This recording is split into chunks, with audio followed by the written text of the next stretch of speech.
Hola, soy Rafael Olarra y aquí comienza un nuevo capítulo del Reino Fútbol.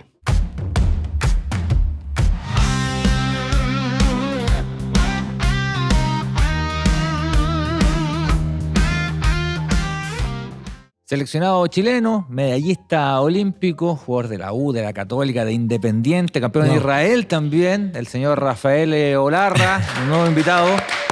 Muchas gracias. ¡Wow! ¡Cuánto público! Reino Fútbol, sí. Mucho público tiene el Reino. Mucha popularidad. Mucho público y queremos que sean muchos más. La invitación para suscribirse, además, a nuestro canal de YouTube.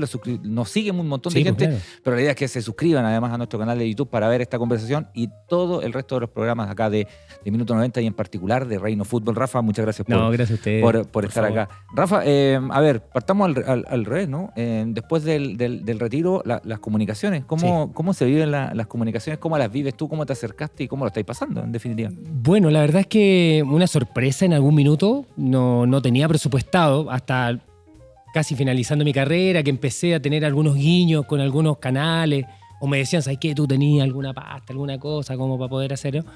De ahí en mano, sí, puede ser, era todo muy puede ser. Yo recuerdo haber terminado con Audax Italiano el 2016 y después de un mes de vacaciones que nos fuimos con Rodrigo Tello a recorrer los equipos que estuvimos en Europa, a la vuelta ya estaba con opciones, me fui a CDF.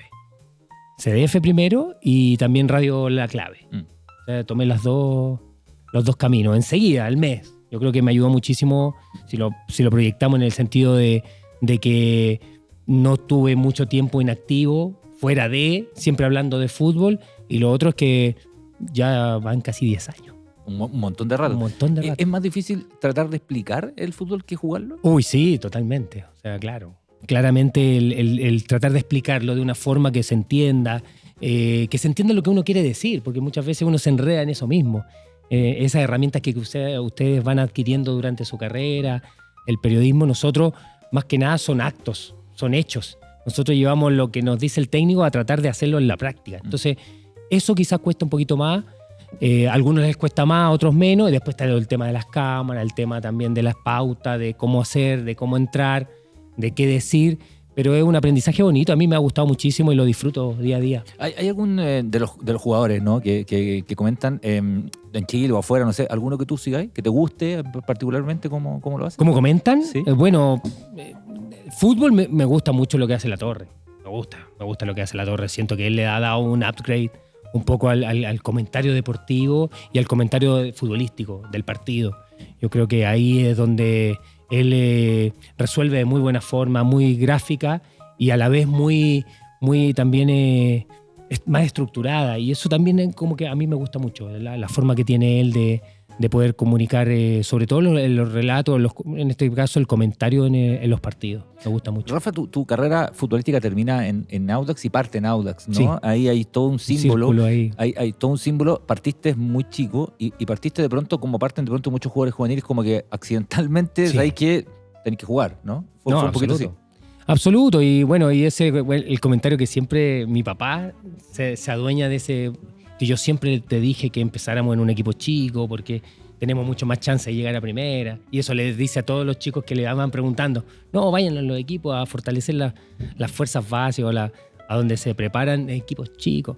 Sí, la verdad es que yo tuve la verdad, no sé cómo llegué a ser jugador. ¿Por qué? Porque el camino es súper difícil, es complejo, inhóspito, es diferenciador, es de mucho bullying, es de mucha separación, es de muchos egos. O sea, hay una cuestión de competencia intrínseca en los planteles, en los equipos, que es súper dura de llevar. Y además te encuentras con un espectro de personas de todos lados, que vienen con algunas cosas de acá, vienen con otras cosas de allá. Entonces yo decía siempre, yo no sé cómo llegué en base a lo que me gustaba. Yo amaba ser jugador de fútbol, amaba el fútbol y creo que eso me dio el envión. Pero a mí me echaron 3 veces de Audax, por ejemplo. Ya, ¿cómo fue eso? Entonces, llegaba, era una época donde el biotipo era demasiado importante para algunos técnicos, el grande, el fuerte, era lo que se estaba hablando un poco en Europa. Y claro, los que no teníamos esa contextura, porque yo tuve crecimiento tardío, que se llama, yo me desarrollé como a los 16, 17, o sea, me costó desarrollarme. Y cuando lo hice fue un bombazo. crecí 12 centímetros en un año y ahí ya me convertí en el flaco grande que puedo ser ahora. Y bueno, en ese proceso me tocó técnicos que no les gustaba. Y te echaron y volviste. Y me echaban, claro, como no había una formalidad tan grande en los equipos, yo volvía, tenía miedo a mi mamá, qué me iba a decir mi mamá. Al final lo conversamos y me decía, ¿qué te iba a decir? Si te echaban, ¿qué ibas a decir? Pero yo en ese miedo no decía nada en casa y volvía con mi bolsito y después me ponía con mi ropa de entrenamiento y me ponía atrás calladito. Entonces el entrenador empezaba, bueno, voy diseñando los trabajos y llegaba a mí y decía, pero Olarra, ya no. Me falta uno, bueno, listo, ya. Cambio técnico, de ese técnico que no me quería, que 2 o 3 veces me dijo que no, a otro que me adoraba. Y que me ponía de lateral y que yo le funcionaba de central y funcionaba y empecé el estirón y ahí todo y a los 17 años ya estaba jugando en primera. Pero es un súper aprendizaje, Rafa, porque después, adulto y todo, incluso con carrera, incluso con medalla olímpica, si había un entrenador que no te gustaba, no te colocaba nomás. ¿no? Claro. No, es aprendizaje lo que uno puede vivir en la carrera del fútbol. Y eso no todos están preparados. Y sobre todo los jugadores que son talentosos y eso, que nunca vieron esa parte, que nunca vivieron esa incertidumbre de me quedaré, no quedaré, estaré, no estaré. Yo tuve que pasar la otra con mucho esfuerzo, con mucha dedicación y ganas. El amor por algo te mueve mucho. En Audax jugaste unos primeros partidos y después, me parece, el año siguiente, 96, 97, hay un año que juegas todo el año. Sí, 97. Y eres muy chico, debes tener unos 18 por ahí. Tenía 18 para 19, claro. Claro. Y te convertiste un poco en el jugador codiciado en ese verano. Sí. Era como el ¿para dónde va Olarra, no? Claro, porque el año anterior había sido Pablo Galdame. Sí, claro. Lo querían todo, no querían no sé qué. Y bueno, en una instancia, y yo estuve a punto de irme a Colo-Colo. Primero. Yo antes de hablar con la U, hablé con la gente de Colo-Colo. Me citó, ¿cómo se llama el dirigente? Vergara. Siempre Vergara. A su casa en La Reina. Siempre y después terminé viviendo en la casa al lado. Una locura, pero bueno, cosas que van pasando. Me citó Vergara, ¿ya? Me querían con Marcelo Peña, con el Dandí. Con Marcelo Peña me querían ahí en Colo-Colo y no entendí el contrato. ¿Ya? Yo era muy chico y era un contrato como de cesión de derechos para allá, para acá, y no sé qué. Y le digo, ¿sabes qué? Que me ayude a alguien, le digo que lo quiero ver con mi papá. Y en ese tanto, a ver, tranquilo, el Tito Lío. Y ya sabía un poco, parece que él sabía de la intención de Roberto Hernández de llevarme a la U. Entonces ahí empezamos. Yo, claramente, a mí me gustaba la U. Con una cuestión de barra, de hinchada. Más me gustaba el Audax. Pero a mí de hinchada, de barra, de equipo, me gustaba la U. Entonces, cuando se veía, bueno, Marcelo Peña después firmó por Colo-Colo. Sí. Y yo al revés, firmó por la U. Estamos conversando con Rafael Olarra. Recuerden suscribirse a nuestro canal de YouTube para conocer esta conversación y el resto de los productos que estamos entregando a través de Minuto 90. Llegas a la U, ¿y cómo fue llegar a la U? Porque la U es un equipo grande, con una hinchada grande y con una responsabilidad grande. Te fue muy bien hacia el tiro, pero me imagino que el cambio fue distinto. Estamos hablando de un Rafa Olarra de 2021, ¿no? ¿Por ahí? No, un poco menos, porque fue el 98 y yo tenía casi 20. Claro. Porque cumplía en mayo y esto fue en febrero. Claro. O sea, tenía 19 años, era muy joven. Y es un cambio dramático. Es dramático para el jugador, para la persona, para el jugador mismo.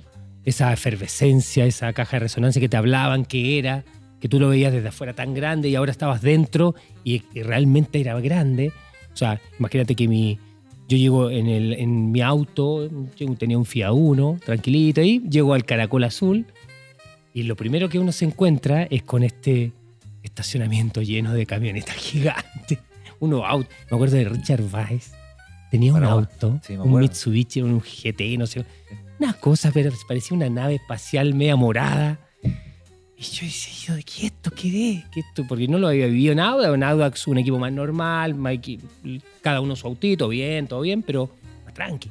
Acá todas camionetas, el Chamuca, Ronald, se bajaba Lucho Murri, estaba Clarence, estaba el Pablo Galdame, estaba, no sé, a mí, mi ídolo Ronald Fuente, imagínate, fui a jugar con mi ídolo. Entonces, es un cambio drástico, un cambio que no sé si todos están preparados con respecto al posicionamiento con la prensa, o sea, de 2 o 3 reporteros que te preparan a Audax y iban a la Florida. pasaste a 50. Acá con televisión, o sea, es una locura. Ese cambio hay que asimilarlo bien, hay que llevarlo bien, tranquilo, no perder el foco. Siento que eso le pasa a muchos jugadores. Rafa, y a propósito de eso mismo, ¿cómo ves al jugador joven hoy día? ¿No? Porque, claro, a lo mejor hay más distracciones, qué sé yo. Sí. Yo recuerdo en aquella época ustedes eran juguito pelota, o sea, veían fútbol todo el día, tú le hablabas del partido internacional, lo habían visto. Pues no, claro. ¿Tú ves eso hoy día? ¿Notas que hay el mismo interés, que hay mucha distracción, que los chicos están preocupados de pronto a lo mejor de otras cosas o no? ¿Cómo lo ves? Sí, bueno, uno es cosa de apreciar. Yo los últimos años, incluso el 2016, que me tocó los últimos años de concentración, estamos hablando que fue hace 9 años atrás, ya veía muy individualista todo. Ya se veía muy, muy individualista. En mi salida ya era todo, cada uno con su audífono, cosa que antes era un equipo de música para todos y todos bailamos, cantábamos, todo. Después, claro, esta misma tecnología que se fue poniendo más individual, los audífonos, el computador, cada uno, sus temas musicales. Entonces ya se empezó a hablar menos de fútbol. Nosotros en las concentraciones normalmente era toda la tarde estar viendo los canales que había, no había tanto tampoco, con algún partido, alguna cosa, hablar de las noticias, leer los diarios el otro día. Nos sentábamos a tomar desayuno con los diarios, veíais lo que estaba pasando. Hoy no creo que se dé de ninguna forma. Y la mirada también, o sea, los jugadores hoy por hoy, uno les pregunta y dice, no, lo que yo quiero es jugar en Europa. Y a mí lo que más me movía era ser profesional, primero que todo, llegar al fútbol profesional, llegar a un Audax italiano, a ser capitán y jugar en primera división. O sea, para mí ese era mi logro. Y después yo siempre consideré que el dinero, la plata o todo eso es consecuencia de algo. No puedo pedirlo antes de hacerlo, de demostrar algo. Entonces yo creo que ha ido cambiando esa situación. Conocemos historias de los que mejor le ha ido. Entonces esas historias también han dañado un poco la visión. Si bien es cierto, son un objetivo y es bonito, ojalá llegar a esos niveles, también han dañado que todos creen que tienen esos niveles y no es así. No se puede. Y eso tampoco lo tiene muy claro hoy la juventud. Y cuando eres primero joven y después de grande, que te tocó el rol inverso, ¿no? Cuando llegas a un camarín de jugadores grandes, el chico que es más joven, sí. te lo hacían sentir, ¿no? No, claro. Bueno, ya en Audax, ser juvenil y pasar al primer equipo, yo tenía que ceñirme un poco lo que me decían. O sea, si yo estaba en la ducha con champú y me decían sale, tenía que salir. Y tenía que pararme al lado, esperar y me duele el ojo. Y como no habían tantas duchas, y esperar que el jugador grande que se divertía, que jugaba, que se cagaba de risa, esperarlo, ¿no? Y después cuando llego a la U, que yo llego ya a un carácter como de un jugador joven, pero viene de otro equipo, ahí me cuesta hablar. Yo siempre digo, tuve como 6 meses sin hablar. Lo justo y necesario. Yo observar los movimientos que hacían, cómo hacían, qué llevaban, qué bolso llevaban, cómo lo hacían.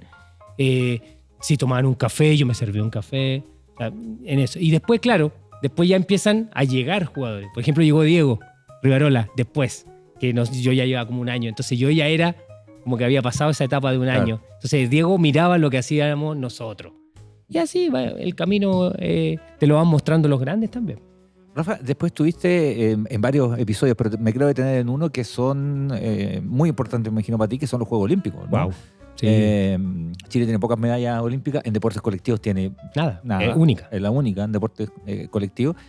Y era un equipo increíble, sí, que termina con la medalla de bronce, una medalla que pudo ser de oro. Absolutamente. Tranquilamente. ¿Cómo fue ese proceso, clasificación además? No, fue una locura. La clasificación fue increíble. Sí. Eliminando yo creo que Argentina. no creo que haya pasado un proceso así de clasificación. Yo volví a Chile durante el torneo, porque ya estábamos casi eliminados con Maldonado. Y el Nelson Acosta nos había pedido para una gira que había justamente. Entonces, Maldonado y Olarra, listo, habíamos perdido con Colombia y Brasil le tenía que hacer 7 o 8, no me acuerdo ya la cantidad de goles, le tenía que hacer 7 o 8 goles a Colombia, a un equipo totalmente profesional, el colombiano, de muy buenos jugadores, y ya era muy difícil. Entonces, dentro de lo que pasa en el fútbol, ganó 9-1, no sé cuánto fue que ganó, 8-1, y al otro día tuvimos que volar de nuevo con Claudio Maldonado a estar de nuevo en el campeonato y meternos a estos Juegos Olímpicos súper difíciles porque clasifican 2. Sí, solo 2. Entonces fue Brasil y nosotros. Fue Brasil y se eliminó Argentina. Y ahí se eliminó. Y ahí viene el proceso de llegar a Sydney con todo. En Sydney el equipo juega increíble y en Sydney parte muy bien además, juega bien casi todos los partidos y tú hiciste un gol en Sydney. En Sydney contra España, en el segundo partido. Te lo vamos a mostrar porque tenemos ese gol. Es bonito lo que hace David. Con una selección española de altísimo nivel. Campeón de Europa. Hay campeones de Europa y hay varios que después fueron campeones del mundo en ese equipo. Tengo una anécdota bien especial, porque termina el partido con España. Bueno, ellos todos muy ofuscados, le habíamos roto un invicto de casi 2 años. Estaba Xavi, estaba, no sé, José Puyol. Mari, Tamudo, sí. Puyol era banca. Puyol era banca. Era banca, sí. No entraba en general, sí. Bueno, entonces voy a uno a cambiar la camiseta, no, reboto. Voy a otro, reboto. Digo, bueno, voy a ir a donde el chascón ese, Puyol. Y me dice, sí, dale, cambiamos camiseta, Carles Puyol. Y yo dije, llevo la de un reserva. De un tronco. Un reserva, qué lata. Bueno, ya la guardé. Con los años me empecé a ver lo que estaba haciendo Puyol, lo que generó en su selección en el Barça. Y la verdad que ahora, cada vez que viene a Chile, avísenme que viene a Chile, no me doy cuenta porque quiero ir a firmar esa camiseta. Vale plata, vale lucas. Una foto directamente con los parches, con todo. Era muy linda la camiseta además. Pero se la cambié a Puyol y yo se la desprecié un poco. Imagínate. Cara dura. El fútbol tiene esas cosas. Después fuiste, bueno, entre medio, ¿no? Fuiste además campeón con la U, lo que me imagino que eso es muy relevante para tu carrera, pero además desde lo emocional. ¿Cómo fue los primeros campeonatos que tienes con la U? Que logran un invicto, además, están un año entero sin perder. O sea, yo me toca llegar a la U en 98 y peleamos el título hasta el último. Literalmente hasta el último minuto. Éramos campeones en la última fecha, hasta que jugó Colo-Colo y ganó 1-0 y sale campeón. Pero ese equipo que armó Roberto Hernández y que después lo toma César Bacha, era un equipazo. La deuda internacional, siempre hemos dicho, cuando nos juntamos, oye, ¿por qué internacionalmente? Y la explicación era que todos los equipos también tenían muy buenos jugadores. O sea, River tenía un tremendo equipo. En Brasil jugamos con Romario. O sea, a esos niveles todavía jugadores que son a nivel mundial reconocidos. Campeonato, claro. O sea, yo siempre digo, el debut en primera edición, el primer gol, y está el campeonato. Y el campeonato con la U, el 99, fue una maravilla.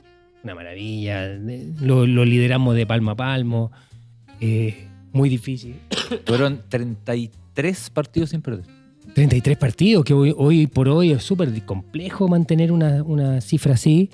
Y un equipo con equipos chilenos que traían seleccionados. O sea, que te hacían crecer de verdad. Y no eran tantos refuerzos, pero eran precisos. Es lo que uno dice, ¿por qué no puede pasar esto en los equipos?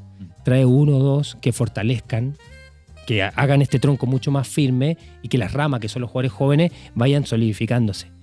Y acá no, acá traemos montones que están toda la banca y juegan los de casa. Y uno dice, pero no entiendo nada de lo que pasa. Entonces, en esa época llegaban jugadorazos.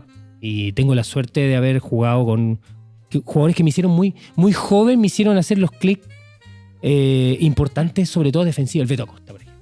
Yo juego en Audax contra el Beto.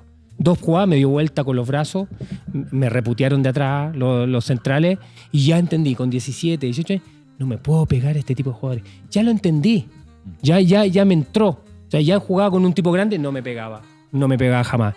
Y eso me sirvió para mi carrera, o sea, crecí antes. Y eso es lo que yo les digo, háganlo jugar antes a los jugadores, denle espacio, pueden entender, si le ven realmente habilidades y proyección, háganlo jugar. Es la única forma que crezcan. Cuando dice, no quiero ir a la selección, ¿cómo no vas a querer ir a la selección? El jugador tiene que ir a la selección, ahí está lo mejor. Entrenarte ya con lo mejor es otro espectro el que se te abre. Tú llegas de otra forma a tu equipo. Sin duda, con un solo entrenamiento. Porque los ves entrenar, los ves elongar, cómo hacen, cómo se mueven, todo.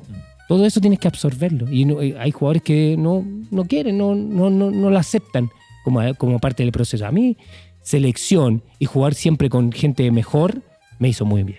Te iba a preguntar después, pero te voy a preguntar al tiro por Iván Román. Iván.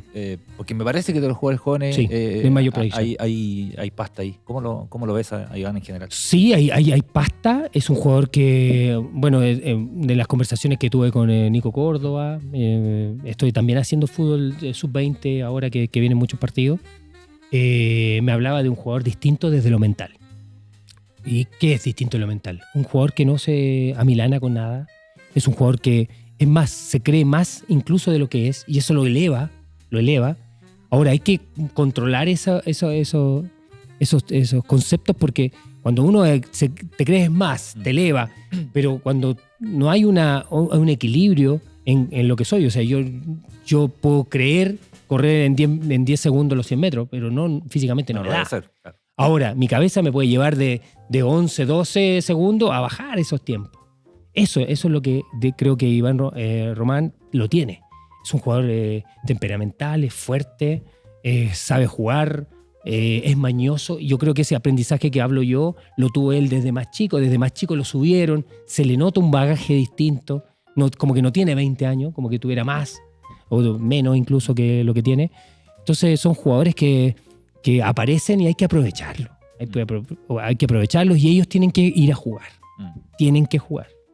La única forma de hacerse como jugador. De los delanteros nombraste al Beto, ¿no? Para poner un ejemplo, wow. Pero de los delanteros más difíciles de marcar en Chile afuera, jugaste todo el tiempo afuera, jugaste en Argentina, sí. Jugaste en España, jugaste en Israel, jugaste en la Católica, de los delanteros más difíciles de marcar, ¿quién te acuerdas? Chuta, es que a mí me marcó mucho el Beto porque me enseñó rápido cosas. Y después tenías delanteros de todas las índoles. Tenía el fuerte, el grandote. No sé, en España me tocó marcar también jugadores de nivel mundial, o sea, talla mundial. Después en Israel también, otro tipo de jugadores, más rápidos, veloces, por banda. Pero yo siempre digo, el jugador que me costó más marcar era compañero mío. Digo, ¿cómo? Sí, el Heidi González. Lo tenía todos los días. Lo veía todos los días. Todos los entrenamientos. Igual te hacía 1000 cuestiones. 1000. Te enganchaba para acá, te enganchaba para la izquierda. Entonces, pero si yo sé qué me va a hacer, pero me lo hace igual. Entonces digo, gracias a Dios no lo tuve que enfrentar tanto. Pues en algún minuto contra Unión me parece que puede haber sido que lo enfrenté. Pero la verdad, para mí, un jugador, el mejor que yo vi, de delantero, más completo, Pedro Heidi González. Una buena locura. Mira, porque era mi compañero. Era tu compañero. Pero el Heidi tenía esa cosa medio impredecible, ¿no? Es que giraba para los dos lados. Cosa que todos los jugadores tienen un costado, sí. Giran a su siendo derecha. Muy zurdo, igual tenga gambetilla al revés, digamos. Te chocaba antes, era vivo, era mañoso. Te remataba con las dos piernas, cabeceaba, habilitaba muy bien porque tenía muy buena técnica. Entonces era muy completo. A mí me tocó con Marcelo Sala también, en selección y en la U. En el último tiempo en la U. Pero en selección yo iba de sparring muchas veces o iba citado. En el 98 Nelson Acosta me citaba como invitado, iba y jugábamos. Y Marcelo también volaba. Pero volaba, era como que llevaba la pelota. Era imposible, porque yo siempre esperaba el espacio para puntear. Esa era mi tarea. Como defensa, punteo. Y en esto Marcelo iba volando con una pelota que estaba en el zapato. Sí, tenía como un velcro, ¿no? Nunca tenía la posibilidad de que se la arrancara. Y en velocidad, y los movimientos que tenía Marcelo. Esos son jugadores diferenciadores que te toca enfrentar. El mismo Iván. O sea, tú estabas ahí, viene Iván, y tú decías, ya, viene Iván, en el centro, se te perdía Iván y de repente estaba acá arriba. Lo tenías acá arriba, tú sin chance de saltar, y cuando saltaba y él se apoyaba y lo ayudaba. Esa era la técnica de Iván. Iván saltaba encima del defensa y el defensa era el que lo elevaba más. Por eso parecía que Iván se mantuviera en el aire. Ahora tenía un brinco impresionante. Pero las ganas que tenía, el hambre que tenía Iván. O sea, estas cosas son rescatables absolutas. Es un tipo que te picaba diagonales, te rebotaba bien y iba a buscar. De primerísimo nivel. Son los diferenciadores. Con la U estuvieron cerca de la Copa Libertadores. Hay una semifinal, sí. Juegan una semifinal. Bonito. Juegan en México. Tú hiciste un gol en ese partido, en un partido contra Chivas. Contra Chivas, el 1-1. Tenemos una foto ahí. Vamos sí, a ver, sí. El 1-1 de Chivas de visitante. Era un equipo que sabía muy bien a lo que jugaba ese 2010. Con Peluso en en ese estadio Azteca Peluso. gigante. Sí, Peluso técnico. Y era un equipo que jugaba muy clarito, se paraba muy bien defensivamente hablando y ofensivamente era o lo que hiciera Montillo con el Flaco Olivera. Esa era un poco la mirada. Y después se le sumaba Puch, se le sumaba Eduardo Vargas, se sumaban jugadores que eran importantes también, pero que eran chicos que estaban aprendiendo muchas cosas. Y la verdad es que estuvimos cerca. Yo creo que nos perjudicó mucho el Mundial. Claro. Porque el 2010 el Mundial y nosotros paramos y jugamos un mes siguiente la Copa Libertadores. Toda la razón. Entonces ahí ya incluso se fueron un par de jugadores, se fue Marco Estrada, se fueron varios jugadores que uno dice, bueno, quizá hubiese pasado otra cosa. Pero también la perdimos la posibilidad de jugar en la final acá en Chile. Perdimos 2-0 frente a un equipo que vino, se plantó bien y no pudimos. Rafa, terminando un poquito al final todos los que estamos en esto de alguna manera, los protagonistas son los que juegan sin lugar a dudas, los cuerpos técnicos, los árbitros también son muy importantes, la afición, los medios también. Al final tenemos algo en común que amamos este juego, digamos, ¿no? Entonces cuando la cosa no anda bien, la gente que no sabe, no le gusta el fútbol, no lo entiende, pero uno se baja, de verdad, uno como que te baja el ánimo, y no hablo de ganar o perder, hablo cuando la actividad está mal. Absolutamente. Y yo siento que la actividad está mal ahora. Sí. ¿Cómo lo ves tú? Y si coincide un poco con esta cosa de que hay como una especie de bajón, ¿no? Coincido que siento que no hemos progresado, que no hemos dado paso. Tuvimos una selección muy yo lo llevo a selección, una muy exitosa, de los nombres, de lo que generaba. Yo creo que era el paso para dar. Quizá no estuvimos todos a la altura con respecto al momento que se vivió, ni dirigencialmente, ni los mismos jugadores, ni los medios. Quizás estábamos a la altura de elevar esta industria a otros niveles, a un nivel más potente donde se reorganice todo, donde la transparencia sea una de las cosas más importantes, donde todas estas líneas que uno ve de repente con los representantes dueños de equipo, con la federación junta con la NFP. O sea, hay cosas que sin duda que hay que hacer y que se debieron hacer hace mucho tiempo. Pero bueno, ha faltado ganas, yo creo, ha faltado también las ganas de ver esto no solamente como tu parcela. Hay muchos equipos que también, yo estoy bien, yo me manejo bien, el dinero de acá, de televisión, y con esto funciona. No, la industria, yo tengo que pensar en el del lado. O sea, si yo pienso un poco en la U Colo-Colo, se necesita la U y Colo-Colo. Yo decía, no, pero que ojalá el Colo-Colo esté lo más bajo posible. No, se necesitan fuertes, porque son los que tiran, son los que compiten internacionalmente y nos tiran hacia arriba. Y ojalá que llegue ese minuto, esa dirigencia, ese unirse un poco de todo, de verdad, y que tengamos la posibilidad de tener un fútbol chileno mucho más potente, fuerte, más desarrollado desde las bases.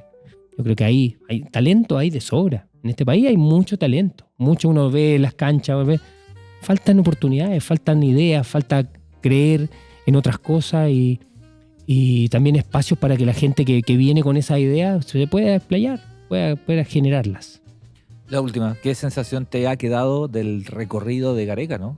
Y de esta eliminatoria en particular? ¿Te tocó jugar eliminatorias también? Sí. ¿Sabes lo rudo que es? Me decepcioné hace un tiempo.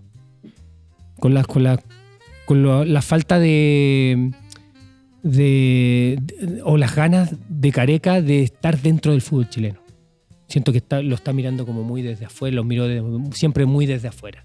Muy de delegar cosas, poco de participar, poco de sentirlo luchador por algo que en Perú le resultó.